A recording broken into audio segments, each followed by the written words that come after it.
এরকম একটা জামাই থাকলে শত্রুর প্রয়োজন হয় না। আসসালামু আলাইকুম সবার, কি অবস্থা? আমি জিন্নাত আরা ফারিহা, আমার পেজ নাম হচ্ছে জিফাত।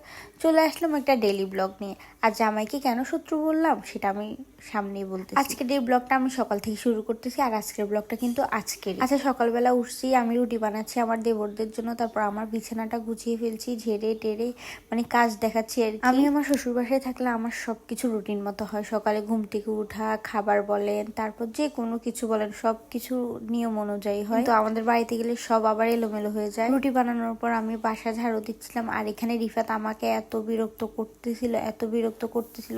সে বলে আমি নাকি কোনো কাজই করি না, সারাদিন বসে বসে ফোন টিপি। এইখানেও আমি তার সাথে ঝগড়া করতেছিলাম, সে ভিডিও করতেছিল। আপনারাই বলেন এমন জামাই থাকলে শত্রুর প্রয়োজন হয়, যে বলে আমি এই কাজ করি না। এরপর সবগুলো কাজ শেষ করে আমার দেবরকে নিয়ে বসি, তাকে ছাড়া আমার চলেই না। আমার বেশিরভাগ সময় এখন আমি আমার দেবরকেই দিয়ে থাকি। তাকে ঘুম পাড়ানো, গোসল করানো, তেল মালিশ করা, প্রায় সবকিছুই আমি করে থাকি। আর মাশাআল্লাহ, সেও আমাকে এত ভালোভাবে চিনে। তার জন্য অবশ্যই সবাই দোয়া করবেন। আর তার নাম হচ্ছে মিরাব, আর মিরাব নামটা আমি রাখছি। আমার এই পিচ্ছি দেবর আমার বুকের উপর ছাড়া ঘুমাইতে চায় না, তাকে আমি বালিশে শোয়াইতে পারি না, সে বুকের উপরে ঘুমাবে। আচ্ছা যাই হোক, এই বেটা চলে যাচ্ছে মসজিদে জুমার নামাজ পড়ার জন্য। তার সাথে দুষ্টুমি করতেছিলাম, বলতেছিলাম যে আজকে তো জিলাপি দিবে না, তুমি এত রেডি হয়ে কেন যাচ্ছ? কিন্তু সে বলে যে এখন না দিলে কি হয়েছে, রাতের বেলা তো দিবে। টাকাগুলো আমার মামা শ্বশুর দিছে, উনি আমার থেকে 3 পিস শাড়ি এগুলো নিছে, তার টাকাই হচ্ছে। এরপরে আমি মুরগি কাটার জন্য বসে গেছি। এখানে প্রায় 8 কেজি মুরগি ছিল। আমি কিন্তু একা কাটি নাই, আমার খালা শাশুড়ি সহ কাটছি। মুরগিগুলো কাটাকাটির পর আমি আমার দেবরকে নিয়ে আবার বসে গেছি দুষ্টামি করার জন্য। তারপর ইফতারির সময় হয়ে গিয়েছে।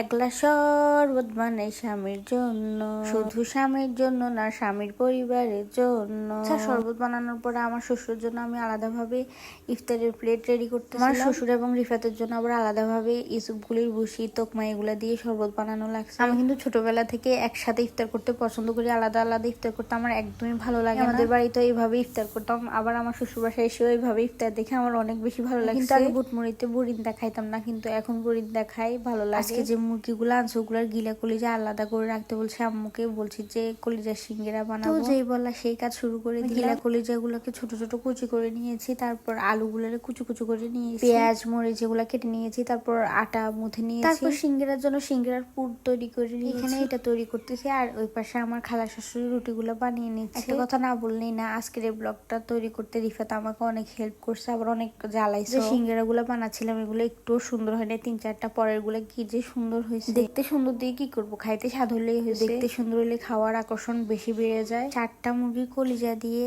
আর 2টা আলু দিয়ে প্রায় 28টা সিঙ্গারা হয়েছে। সিঙ্গারা বানানোর পর আমার দেবরকে নিয়ে ঘুম পাড়াই দিছি, তো আমার বুকে ঘুমাইতেই পছন্দ করে এই যে। আচ্ছা যাই হোক, ব্লগটা কেমন লাগছে অবশ্যই কমেন্টে জানাবেন। লাইক, ফলো এবং শেয়ার দিতে ভুলবেন না। আল্লাহ হাফেজ।